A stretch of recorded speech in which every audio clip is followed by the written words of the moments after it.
I'm Edward Urstelli. I'm in the junior division for a documentary film. My topic, Chinese workers on the Transcontinental Railroad. From 1865 until 1868, this railroad was a focal point of the rebuilding United States of America. At the end of the Civil War, the country was deeply divided. The South was in ruins, with Union troops occupying it. Reconstruction was needed to focus the nation on a brighter future.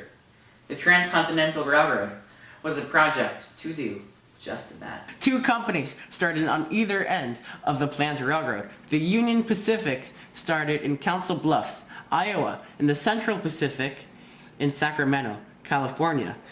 These two companies were tasked with building railroads towards each other, eventually connecting at Promontory Summit, Utah. Smaller railroads, like the California Central Railroad and the San Jose Railway, had already used Chinese workers in order to complete their construction. They were originally thought to be too small in stature to handle the back-breaking labor that would be required to blast through the Sierras. But Charles Crocker, the Central Pacific's construction manager, famously pointed out, "The Chinese made the Great Wall, didn't they?" And with that, the first Chinese workers were hired at $28 per month. These Chinese workers lived in basic wooden huts and canvas tents directly alongside the track. They primarily ate fish, dried oysters, fruit, mushrooms, and seaweed purchased weekly in Sacramento and shipped out to the forward camps. The work was dangerous and grueling because of the mountainous terrain. They had to lay a track that rose over 7,000 feet in 100 miles, suspended over cliffs in baskets, slowly chipping away at granite with picks and explosives, and blasting tunnels. Many workers died due to the harsh winters and dangerous conditions they faced.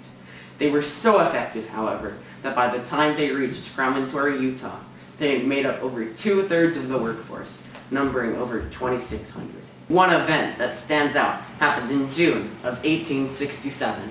As the work difficulty increased on one stretch of track, a group of Chinese workers stopped their work, demanding their pay be raised from $35 a month to $40.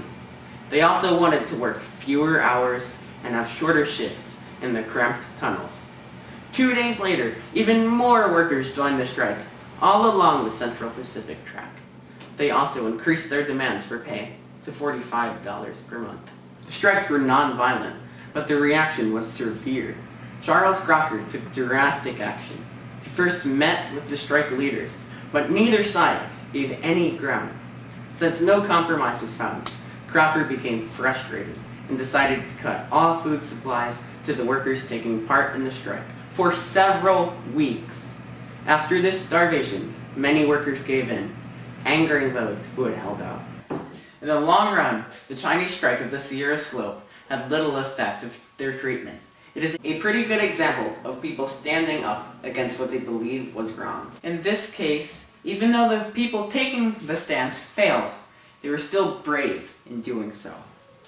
The Transcontinental Railroad also drastically improved transportation and the economy of the newly formed United States of America, and was an engineering marvel of its time.